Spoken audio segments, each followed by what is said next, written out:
The mysteries of Tarkov are beginning to unravel. Denis, who was once a lowly systems administrator for the Terragroup Corporation, now hardly recognizes his former self, exchanging his casual business suits for plate carriers, and instead of carrying a smartphone, he now totes a fully automatic submachine gun, stolen from the corpse of a dead man. Welcome to the full review of The Voice Behind, Book 2 in the official Escape from Tarkov trilogy, written by Alexander Kantorovich. In this book, we learn more about Denis, the Terragroup Corporation, and Tarkov itself, and we meet some familiar faces along the way, as well as some new ones. Keep in mind that this review contains full spoilers for the book. Also, if you haven't watched my Book 1 review, please go back and watch it now. A link is in the description. Book 2 contains a ton of information that I found interesting, so this review will be split into 2 parts. Also, please keep in mind that some content is graphic in nature and may be distressing to some viewers. Viewer discretion is advised.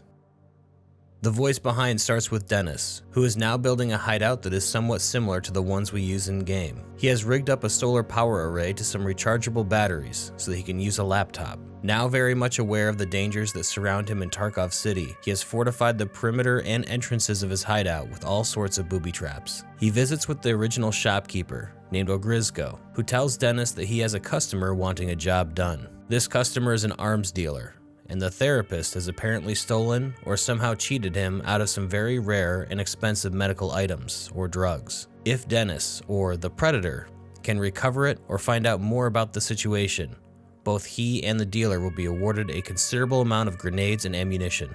Denis agrees on behalf of the Predator. He is also warned that the therapist is sly and cunning.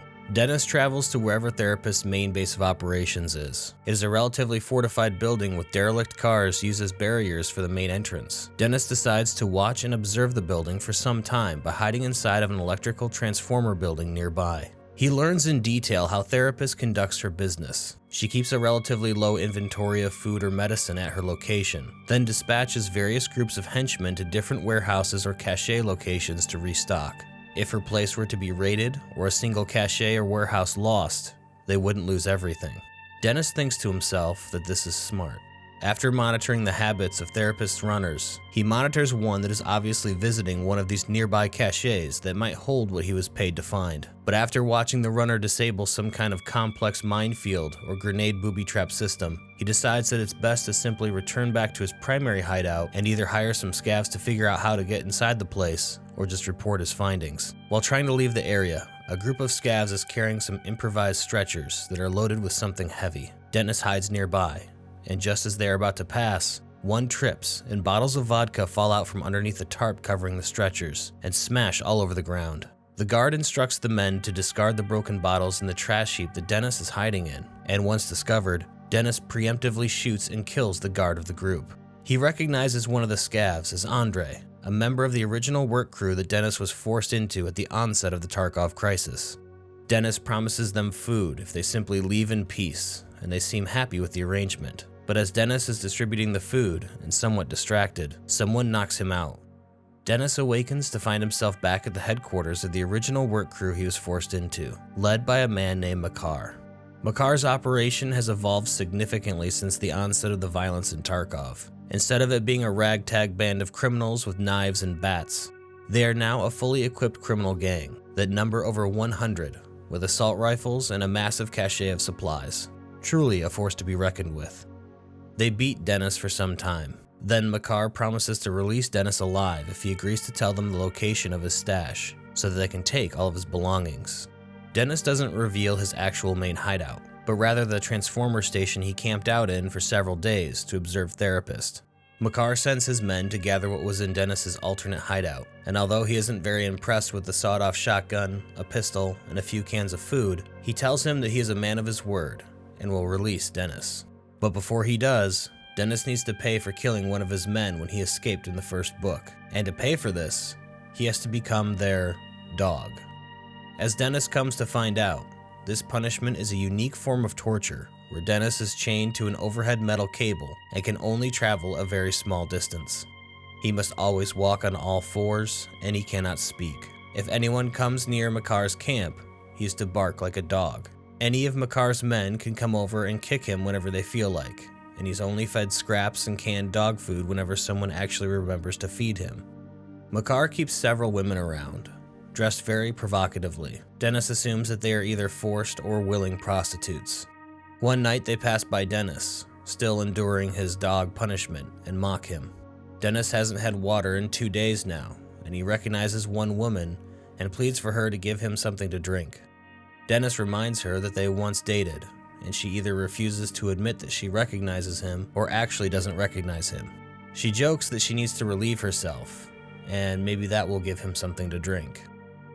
After many more days, or possibly weeks, enduring this strange punishment, Denis at least gets moved to another corner of Makar's camp that includes a small doghouse, and uses a nail he finds on the ground to release his chains. He escapes in the middle of the night and makes his way back to his hideout, where he cleans up and feasts on whatever rations he has. Denis returns to Ogryzko, the original trader from the first book, and reports his findings.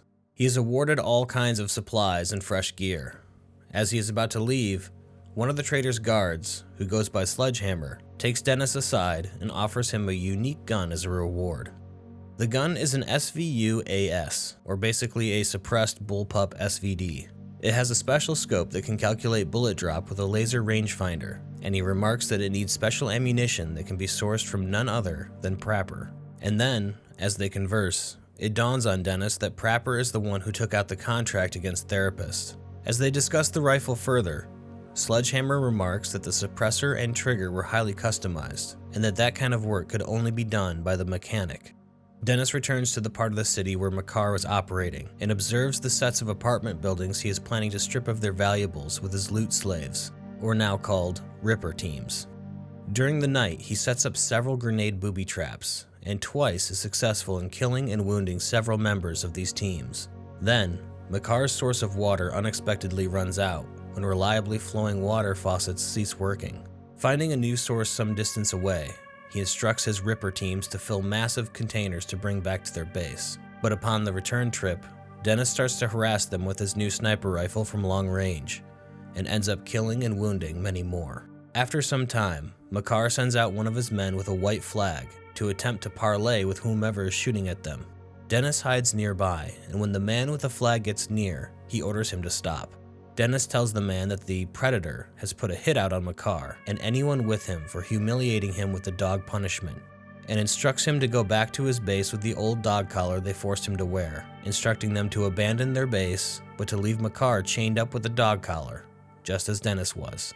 With hardly any water left, Makar opens up his stores to his roughly 100-something rabble of scavs, bandits, slaves, and women. They enjoy increased rations and begin drinking beer and various types of hard liquor well into the night. The drunkenness gives some of his men confidence, and the next morning, 15 of them charge out of the camp, determined to find this hidden sniper. Denis retreats and returns back home and visits a friendly scav gang under the command of the gang leader that goes by Gavrish, where he hires several trained marksmen to rain hell on Makar's camp. For some reason, possibly from drinking so much, the entirety of Makar's base has been plagued with a case of diarrhea, and as they line up to use some crude holes in the ground as toilets, sniper fire from multiple directions and long range begins to tear the camp up. Not even the women or slaves were spared, and in the end, only a few dozen remained alive. As it turns out, on the night that everyone spent drinking, Denis had found laxatives in a nearby abandoned shop and poured a bunch of it into the large water tank Makar's men were trying to wheel back to their base. After they rushed out and scared Denis off, they retrieved their water. Over the next several days, Denis keeps constantly harassing Makar's base, sometimes attacking by day and sometimes at night while using night vision and getting in close. He uses a mixture of tactics, from sniping from long range to nighttime infiltrations with suppressed weapons to laying booby traps. Eventually, Makar is down to only 12 men plus himself, and they agree to kill all of their mostly wounded slaves by locking them inside of the slave barracks and throwing grenades inside. Finally, a bandit from Makar's gang comes out with a white flag to once again plead for mercy. Denis meets him, instructing him to approach while walking backwards so they never see his face. Makar's man agrees to shackle Makar to the same dog run that Denis was once chained to the next day, and Denis agrees to let the survivors flee safely. That night, Denis radios the two talented marksmen from Gavrish's scav gang to help him engage targets the next day. Denis realizes that Makar's gang has one last trick.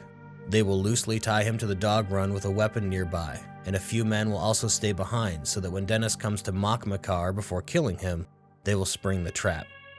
Denis covertly takes out 2 of Makar's men with a silenced AKS-74U, then takes his time on Makar, shooting him in the legs, the hips, and all over, forcing him to endure maximum pain before finally dying.